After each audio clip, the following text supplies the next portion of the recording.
Sub-Saharan Africa is facing chronic power problems, including insufficient generation capacity, low connectivity, poor reliability, and high cost, all of which constrain development. Now, according to a World Bank report, 1 in 3 Africans does not have access to electricity, often resorting to using kerosene or spending hours in darkness.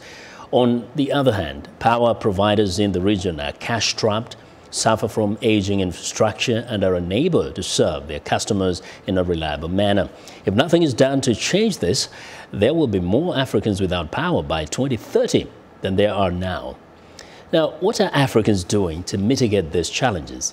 DLO Energy is a South African woman-owned power developer currently operating one of Africa's largest wind farms and expanding its portfolio across Africa. To tell us more about it, I'm joined from London by Mabhena-Olagunju, the founder and director of DLO Energy. Ms. Mabhena-Olagunju, welcome to Africa 54.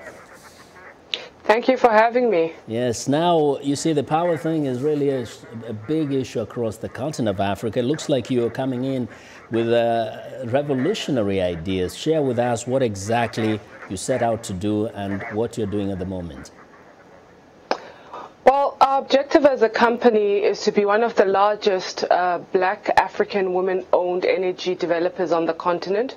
We started off building our portfolio in South Africa. We currently own a 244 megawatt wind farm, which is operational. We also own a solar PV plant, which is awaiting financial close. And we have been shortlisted for a variety of projects across the continent in countries such as Botswana as well as Nigeria. Our objective is to continue to grow the portfolio so that we can put more power on the grid and light up Africa. Now, you know, when people think of power in Africa, for decades people thought about hydroelectric power, but it looks like you're looking elsewhere. Why was that your choice, and why should everybody be thinking that way? Well, it's important to keep in mind climate change whenever we talk about the production of electricity.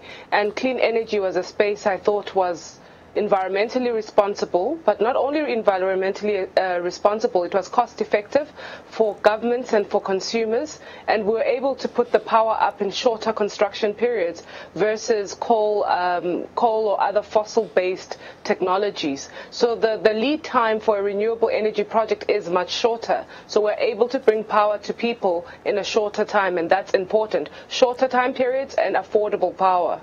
What are some of the challenges that you face as you try to achieve your objective, not only in South Africa, but across the continent? I think it's clear that regulatory policy clarity is very, very important for any investor. We need to know the rules of the game in order for us to be able to invest rapidly. We need to know how much government will want in terms of megawatts, and we need to know when they will want it. And we also need to know how we will fund these projects. So the consistent issue in Africa is that sometimes you have a good program like in South Africa and then it stops and starts again, or you don't have a program at all in other countries like Botswana, Nigeria, even Kenya at some point, and you then have to enter into lengthy negotiations with governments. So I think a uniform program that is government-led and government-guaranteed would see more projects coming off the ground in Africa. Now, sometimes people see a lot of government in some of these infrastructures and the big projects like power plants. What is the best way? I mean, would you say that perhaps a private sector driven power initiatives would be more effective, or is it perhaps a partnership between the two, the private sector and the government? I think government still has an important role to play. We need to also understand that electricity is a social matter. It's a need that government has to provide to its people. So we also need to be careful about outsourcing the entire value chain to the private sector, because then it would mean the poor would be left with the government infrastructure. I think it's about finding a balance between private sector involvement as well as government involvement, but I think effectively government is there to create an enabling environment for investment. Very quickly, how do we make sure our people, especially in the extreme distant rural areas, can access this power even as you work hard to generate it? How do they get it given the kind of infrastructure you have across the continent? So the reality is that we're not going to connect everyone in Africa using the grid.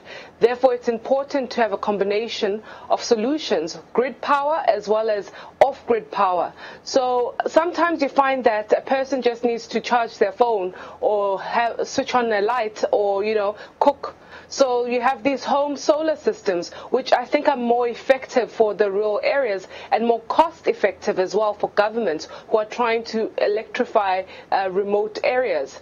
It's also important to see the role of mini grids as well as off-grid systems. So the issue there is underinvestment due to the fact that the returns are not great for private sector. They do require government subsidy. So I think therein lies a great opportunity for that public-private partnership that is required to propel the continent forward in terms of power and in terms of rural electrification. Well, Ms. Mabhena-Olagunju, thank you very much for joining us today. Thank you for having me. Well, that's Linda Mabhena-Olagunju, who's the founder and managing director of DLO Energy, a South African-owned power developer.